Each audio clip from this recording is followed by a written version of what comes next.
प्यारे बच्चों, हिंदी की कक्षा में आपका एक बार फिर से स्वागत है। जैसा कि आपको पता है कि हम अपना दूसरा पाठ दो दोस्त को हमने पढ़ा। हमने आपको उसका भावार्थ भी बताया, क्या सीख मिलती है वह भी बताया था। एक बार फिर शुरुआत हम लोग करते हैं। एक बार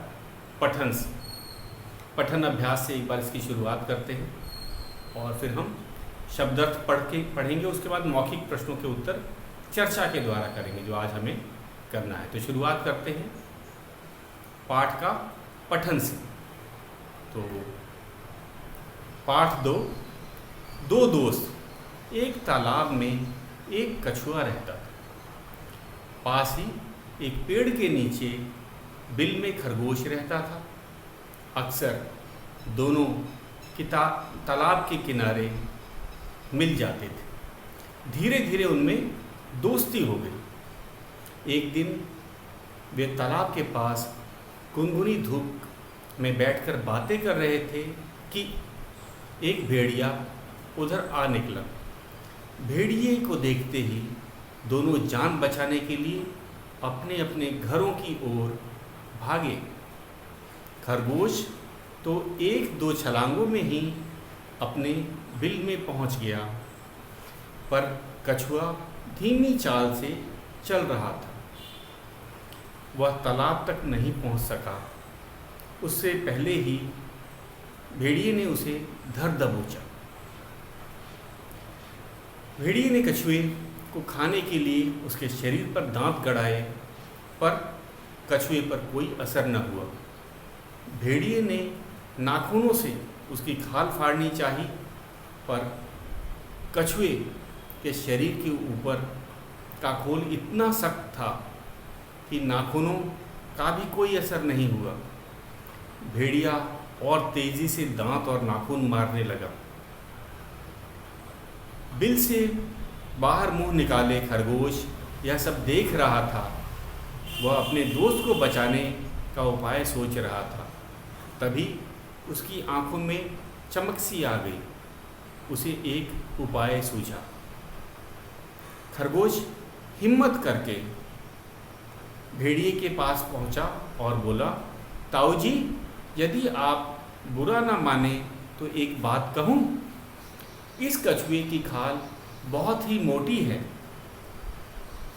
और कठोर भी है।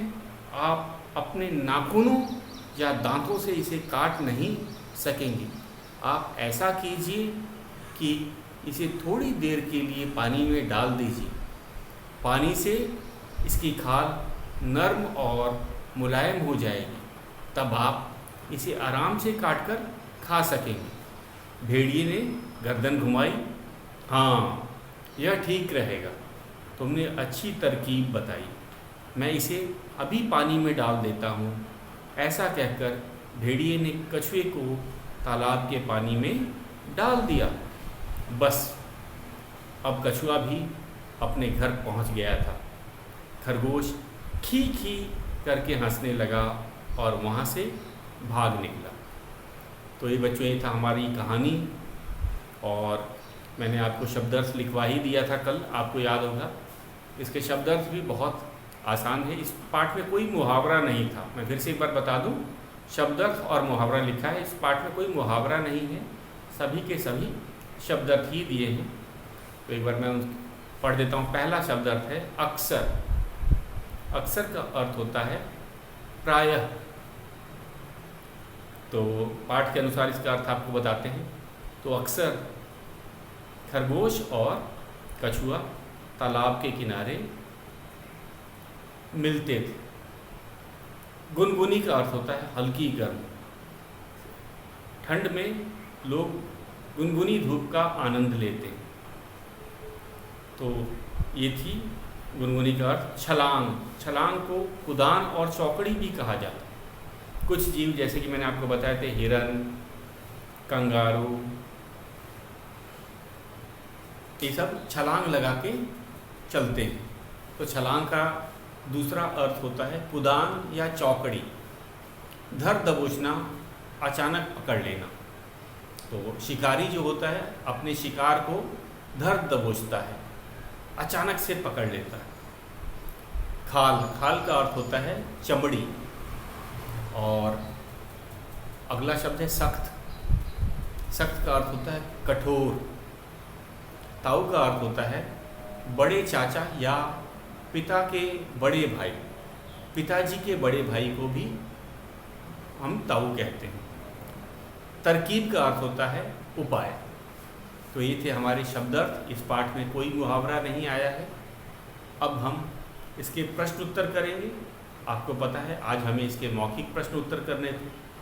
तो 2 प्रश्न उत्तर होते हैं हमारे पास। एक होता है मौखिक प्रश्न उत्तर, दूसरा होता है लिखित प्रश्न उत्तर।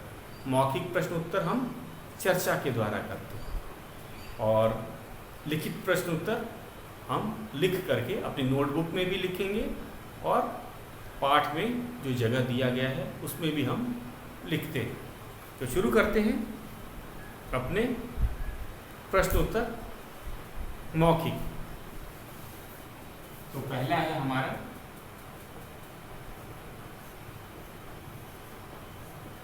प्रश्न उत्तर हम लिख रहे हैं और ये मौखिक प्रश्न उत्तर मैंने आपको बताया था। मौखिक को हम चर्चा के द्वारा करते हैं। मौखिक प्रश्न उत्तर को हम चर्चा के ही द्वारा करते हैं। हमारा पहला प्रश्न है कछुआ और खरगोश कहाँ रहता? आपको पता है कि जो हमारे जो प्रश्न हैं ये मौखिक प्रश्न संक्षेप में ही होते हैं। इनका उत्तर लगभग एक वाक्य में ही आ जाता है। तो परीक्षा में ये पूछा जाता है और लेकिन हम इसे नोटबुक में नहीं लिखते हैं क्योंकि इतना आसान होता है कि हम इसका मौखिक ही इसका उत्तर दे सकते हैं। तो खरगोश कहाँ रहता था सबको पता है। पेड़ के नीचे बिल में रहता था। पेड़ कहाँ था? तालाब के किनारे। तो पहले प्रश्न लिख लेते हैं, बाद में इस पर चर्चा करते हैं।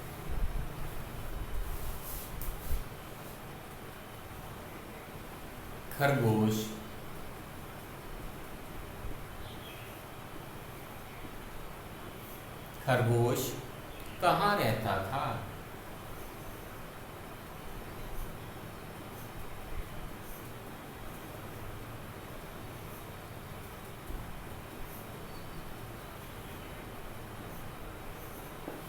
ये हमारा मौखिक प्रश्न का पहला। खरगोश कहाँ रहता था? तो हमने पाठ में पढ़ा था खरगोश तालाब के किनारे एक पेड़ था और हमें पता है खरगोश बिल बना के रहते हैं। कछुआ कहाँ रहते हैं? वो तो आपको पता है तालाब में रहते हैं, वे पानी में रहते हैं। तो इस तरह के प्रश्न पूछे जा सकते हैं संक्षेप में परीक्षा में और इनका उत्तर एक वाक्य में आता है।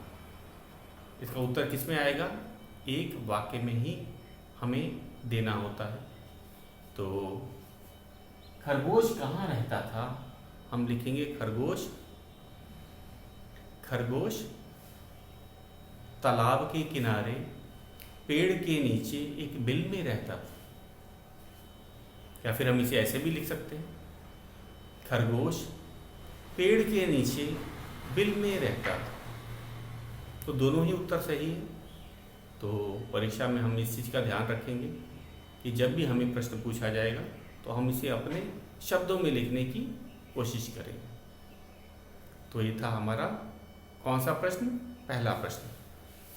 इसी तरह हमें दूसरा प्रश्न भी पूछा जा सकता है कि क्या पूछा जा सकता है कि कछुआ कहाँ रहता था? अभी तो खरगोश के बारे में बताया। तो कछुआ कहाँ रहता था? तालाब में रहता था। तो इस तरह हमें पूरा वाक्य में लिखना होगा। कछुआ कहाँ रहता था? हम लिखेंगे कछुआ तालाब में रहता था। और वाक्य जब पूरा होता है तो पूर्ण विराम भी लगाया जाता है। मैंने देखा है बच्चे वाक्य तो पूरा कर लेते हैं लेकिन पूर्ण विराम नहीं लगाते। तो मैं लिख नहीं रहा हूँ, ये मौखिक प्रश्न है। इसे हम लिख क्यों नहीं रहे हैं? क्योंकि ये मौखिक प्रश्न है। तो मैं इसका दूसरा प्रश्न भी लिख देता हूँ। ख हमारा ख प्रश्न है कछुआ तालाब तक क्यों नहीं पहुंच सका? कछुआ तालाब तक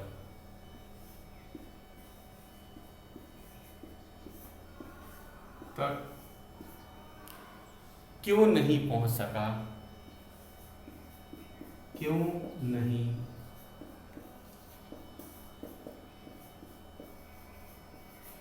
पहुंच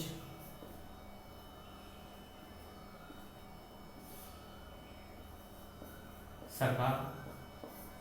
प्रश्नवाचक चिन्ह। तीसरा भी प्रश्न लिख देते हैं। खरगोश की आंखों में चमक क्यों आई? खरगोश की आंखों खरगोश की आंखों में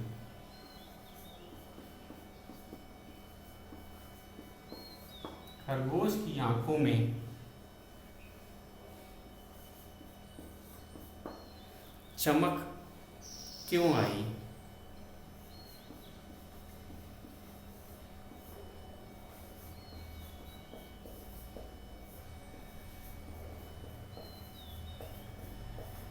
तो ये थे हमारे मौखिक प्रश्न। मैंने इन्हें पहले ही लिख दिया है, अब एक एक करके इस पर चर्चा करेंगे। इसका उत्तर तो लिखना है नहीं, हमें चर्चा के द्वारा सीखना है, तो इस पे चर्चा करते हैं। तो पहला वाला हमारा प्रश्न फिर से एक बार दोहरा मैं देता हूँ। खरगोश कहाँ रहता था? तो आप इसको अपने शब्दों में लिख सकते हैं। खरगोश पेड़ के नीचे बिल में रहता था। और दूसरा क्या है, फिर ऐसे भी लिख सकते हैं। अब पेड़ कहाँ था? तो हम ऐसे भी लिख सकते हैं, खरगोश तालाब के किनारे एक पेड़ के बिल में रहता था।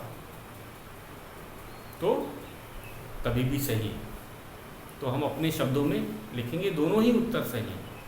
लेकिन हमें याद रखना है, जब भी हम उत्तर लिखेंगे वो एक वाक्य में ही छोटा होना चाहिए, ज़्यादा कठिन और ज़्यादा बड़ा उत्तर नहीं देना चाहिए। जितना पूछा जाता है हम उतना ही उत्तर देते हैं। जैसे इसमें क्या पूछा है, खरगोश कहाँ रहता था, तो अब उसके बारे में केवल रहने के बारे में ही बताना है, खरगोश के घर के बारे में ही हमें बताना है। ये नहीं कि उसका दोस्त कछुआ था, ये सब भी बताना है, ये सब नहीं पूछा है। जो चीज़ नहीं पूछा जाता है उसे नहीं लिखा जाता। इसे आपको बताया गया टू दी पॉइंट आंसर देना है। टू दी पॉइंट आंसर, जितना पूछा जाए उतना ही उत्तर देना है, उससे ज़्यादा उत्तर नहीं देना है। तो संक्षेप के जो प्रश्न होते हैं संक्षेप में, या लघु उत्तर वाले जो प्रश्न होते हैं, उसे हम छोटा ही लिखने का प्रयास करते हैं। अब चलते हैं अपने दूसरे प्रश्न पे। दूसरा है ख, कछुआ तालाब तक क्यों नहीं पहुंच सका? कछुआ तालाब तक क्यों नहीं पहुंच सका? हमने कहानी में पढ़ी, अभी मैंने आपको आज फिर से इसीलिए कहानी पढ़ाई थी कि हम अपने मौखिक या लिखित प्रश्नों को आसानी से कर सकें। तो हमने देखा कछुआ बहुत धीरे चलता है।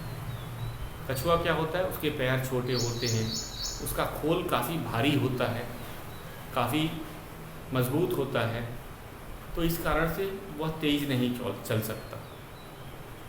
तो कछुआ तालाब तक क्यों नहीं पहुंच सका? क्योंकि वह धीरे धीरे चलता है। हम सबको पता है कछुआ बहुत धीरे चलता है, लेकिन खरगोश तो बहुत तेज चलता है। वो क्या करता है, छलांग लगा सकता है। कछुए कौन छलांग लगा सकता है? खरगोश छलांग लगा सकता है, लेकिन कछुआ नहीं। कछुआ बहुत धीरे चलता है, इस कारण से वह तालाब तक नहीं पहुंच सका और उसको भेड़िए ने दबोच लिया, धर दबोचा, उसको पकड़ लिया। तो यही था। अब हम इसे इतना बड़ा तो नहीं लिखेंगे, छोटा करके लिखना है। कछुआ तालाब तक क्यों नहीं पहुंच सका? कछुआ धीरे चलता है, इस कारण वह तालाब तक नहीं पहुंच सका। या फिर हम अपने शब्दों में इस तरह भी लिख सकते हैं, धीरे चलने के कारण कछुआ तालाब तक नहीं पहुंच सका। तो अपने शब्दों में हमें इसका उत्तर देना है और एक वाक्य में ही ये उत्तर आ जाएगा। हमें ज़्यादा बड़ा करके नहीं लिखना है। तो धीरे चलने के कारण कछुआ तालाब तक नहीं पहुंच सका। कछुआ धीरे चलता है, इस कारण से वह तालाब तक नहीं पहुंच सका। ये भी सही है।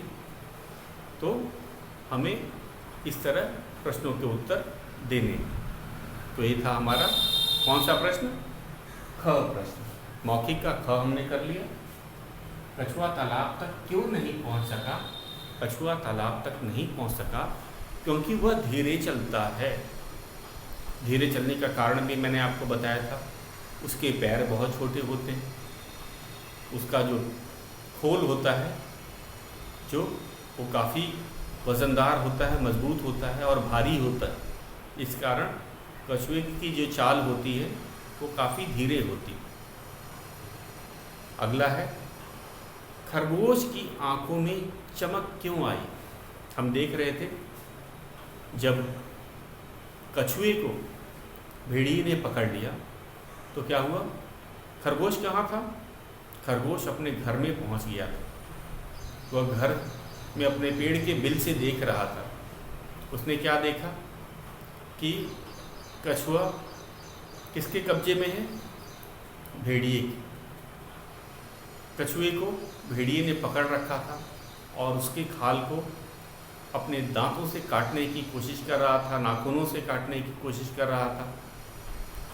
तो उसे समझ लगाया किसने? खरगोश ने सोचा ये तो मुझे अपने दोस्त की मदद करनी चाहिए। अब वो मदद तो कर नहीं सकता था। अगर वो पास जाता तो भेड़िया कछुए को छोड़ करके किसको पकड़ लेता? खरगोश को पकड़ लेता। सही कहा आपने, वो खरगोश को पकड़ लेता। तो खरगोश बड़ा चालाक था। उसने सोचा अपने मित्र को तो हमें बचाना ही। तो उसने क्या मन में सोचा कि अरे उसके एक उपाय सोची। किसका कौन सा उपाय आया था? अपने मित्र को छुड़ाने का उपाय सोचा कि मैं चलो बोल देता हूँ, भेड़िए को प्यार से बोलता हूँ कि ताऊ जी आप क्या करो, आप तो कछुए को खाना चाहते हो तो क्यों ना इसको पानी में डाल दो। पानी में जाने से पता है कई चीज़ें फूल जाती हैं और नरम हो जाती है, मुलायम हो जाती है, उसको तोड़ना आसान हो जाता है। तो यही बात उसे पता था कि भेड़िया मूर्ख है। उसे ये बात भी नहीं पता कि कछुआ तालाब में भाग जाएगा। तो इसलिए कछुए को जब ये विचार पता चला कि मैं तो आसानी से भेड़िए को मूर्ख बना सकता हूँ, तो उसकी आंखों में चमक आ गई। आंखों में चमक मतलब खुश हो जाना कि अब तो मेरा दोस्त बच जाएगा अगर मैं ये उपाय करूँ। तो हम इतनी बड़ी कहानी थोड़ी ना लिखेंगे। हम क्या लिखेंगे? हमें लिखना है, कारण बताना है कि केवल कारण पूछा हो। खरगोश की आंखों में चमक क्यों आई? क्या कारण दिया गया है कि हमें कारण बताना है कि खरगोश की आंखों में चमक क्यों आई। तो चमक आने का क्या कारण था? कि उसे उपाय सूझा था। कौन सा उपाय? अपने दोस्त कछुए को छुड़ाने का उपाय आ गया था। इस कारण से वह खुश हो गया था और खुशी से ही आंखों में चमक आती, आपको पता ही है। तो खरगोश की आंखों में चमक क्यों आई? खरगोश को कछुए को छुड़ाने का उपाय मन में आया, इस कारण से उसके आंखों में चमक आई। तो हम इस तरह भी लिख सकते हैं, या फिर दूसरा, मित्र को छुड़ाने का उपाय आते ही खरगोश की आंखों में चमक आई। तो एक वाक्य में हमें लिखना है। हम किसी भी तरह से, दोनों तरह से, जैसा कि मैंने आपको बताया, हम लोग इसे लिखें अपने शब्दों में। तो फिर से एक बार, खरगोश की आंखों में चमक क्यों आई? अपने मित्र को छुड़ाने का उपाय पता चलते ही खरगोश की आंखों में चमक आ गई। तो ये था इसका उत्तर। आगे चलते हैं। तो हमने आज 3 मौखिक प्रश्नों को किया।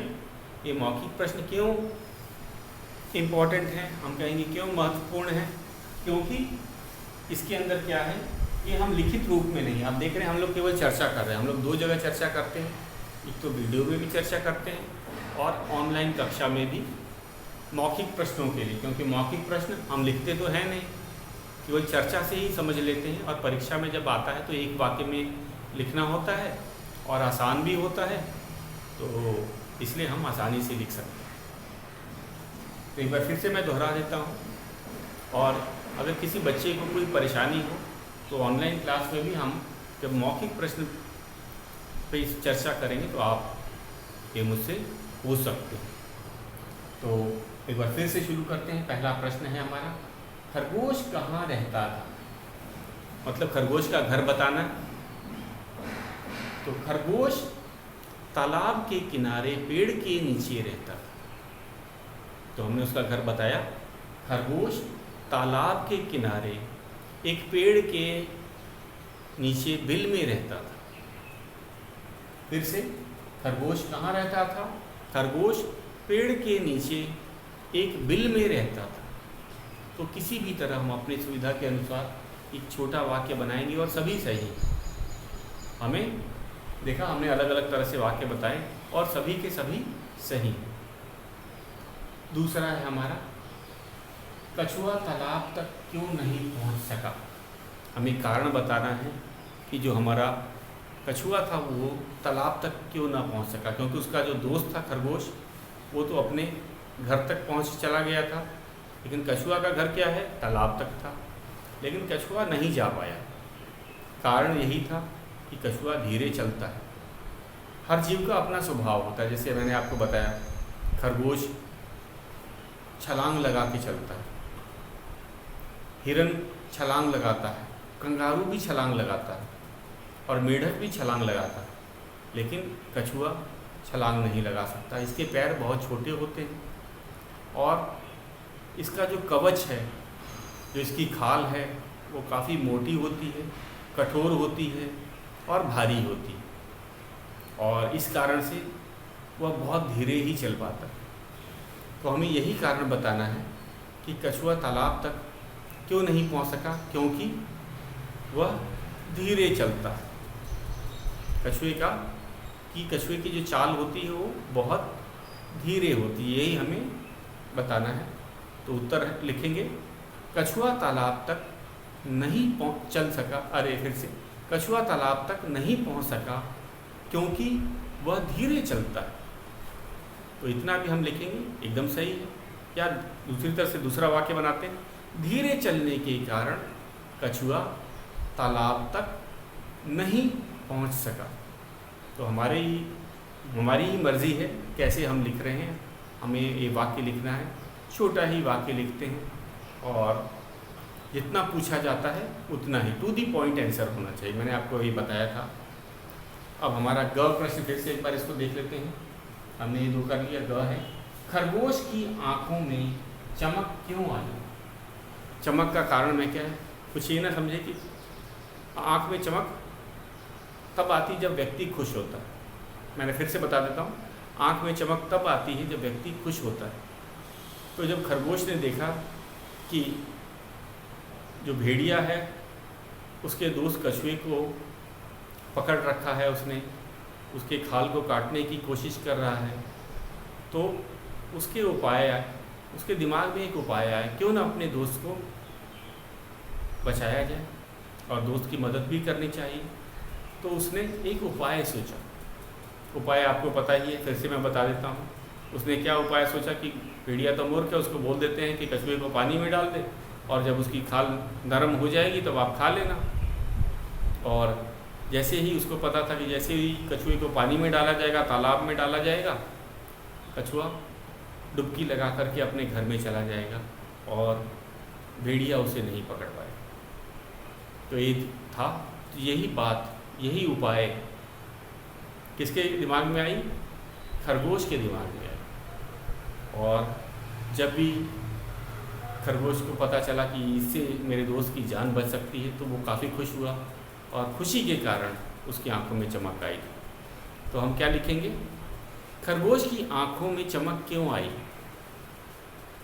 खरगोश को बचाने का उपाय आने पर, कछुए को बचाने का उपाय आने पर खरगोश की आंखों में चमक आई। किसको बचाया जा रहा है? कछुए को। तो कछुए के बचाए जाने का उपाय आने पर खरगोश की आंखों में चमक आए। इस तरह भी हम लिख सकते हैं और भी दूसरी तरह से लिखा जा सकता है। मित्र को बचाने के का उपाय आने पर खरगोश की आंखों में चमक आ गई। या फिर ये भी लिख सकते, खरगोश की आंखों में चमक आई क्योंकि कछुए को बचाने का उपाय उसे आ गया था। इस तरह से भी तो अपने शब्दों में एक वाक्य का हमें लिखना है और हम इसे अपने शब्दों में ही लिखते हैं, ये आपको पता ही है। और ये बहुत ही छोटा प्रश्न था इसका मौखिक। इसके बाद हमने ये पाठ बोध का मौखिक प्रश्न पूरा कर लिया है। मौखिक में मात्र ये 3 प्रश्न हैं और ये तीनों का हमने उत्तर एक एक वाक्य में लिखा है। तो एक बार फिर से इसको दिखा देते हैं, क्योंकि इसका लिखित रिकॉर्ड नहीं होता, हम इसे नोटबुक पे लिखते नहीं हैं, तो बच्चे बड़ी जल्दी भूल भी जाते हैं। अगर ध्यान से नहीं इसे पढ़ा जाए तो भूल भी सकते हैं, क्योंकि हमने इसे नोटबुक में लिखा नहीं। अगर आपने ध्यान से इसे नहीं समझा तो आप भूल भी सकते हैं। खरगोश कहाँ रहता है? अरे खरगोश कहाँ रहता था? खरगोश तालाब के किनारे पेड़ के नीचे एक बिल में रहता था। खरगोश कहाँ रहता था? खरगोश पेड़ के नीचे एक बिल में रहता था। दूसरा ख है, कछुआ तालाब तक क्यों नहीं पहुँच सका? कछुआ तालाब तक नहीं पहुँच सका क्योंकि वह धीरे चलता है। या फिर दूसरी तरह से भी लिखा जाता है, धीरे चलने के कारण कछुआ तालाब तक नहीं पहुँच सका। ये भी सही है। अब आ जाते हैं हम ग। तो दोनों तरह से आपने देखा कि मेरे ही शब्दों को एकदम रटना नहीं है आपको अपने शब्द से लिख सकते हैं, अपने तरह से लिख सकते हैं। ये नहीं कि जो मैंने बता दिया ठीक उसी को लिखना है। इसलिए मैं भी आपको 2-3 तरह से उत्तर बता रहा हूँ और वो 2-3 उत्तर सब सही हैं। तो ये नहीं कि मेरा एक ही जो उत्तर में होता है बस उसी को आपको रटना है। आप अपने शब्दों से इसे लिख सकते हैं। जैसे कछुआ तालाब तक क्यों नहीं पहुँच सका? कछुआ धीरे चलने के कारण तालाब तक नहीं पहुँच सका। ऐसे भी लिख सकते हैं, धीरे चलने के कारण कछुआ तालाब तक नहीं पहुँच सका, या कछुआ तालाब तक नहीं पहुँच सका क्योंकि कछुआ धीरे चलता है। तो ये तीनों तरह से आप इसे लिख सकते हैं। हमारा ग है, खरगोश की आंखों में चमक क्यों आई? खरगोश की आंखों में चमक क्यों आई? खरगोश की आंखों में चमक आई क्योंकि उसे अपने मित्र को बचाने का उपाय सूझ गया था। या फिर हम दूसरी तरह से भी इसे लिख सकते हैं, उपाय अपने मित्र कछुए को बचाने का उपाय आते ही खरगोश की आंखों में चमक आई। अपने मित्र कछुए को बचाने का उपाय आने पर खरगोश की आंखों में चमक आई। तो देख रहे हो मैं अलग अलग वाक्यों से इसको बता रहा हूँ, उत्तर एक ही है।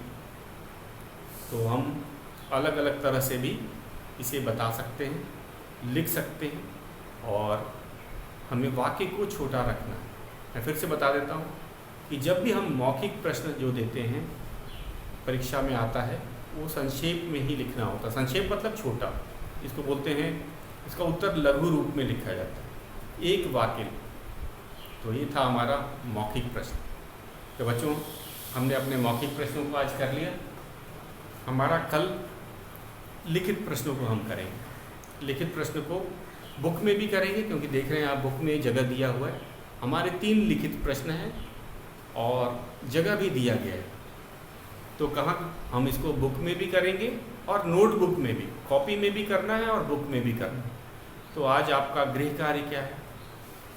आपको ये मौखिक प्रश्न जो मैंने बताए हैं उसको दोहरा लेना है, समझ लेना है, क्योंकि ये कॉपी पे नहीं लिखा जाता है, सीधा आपको परीक्षा में ही लिखना पड़ेगा।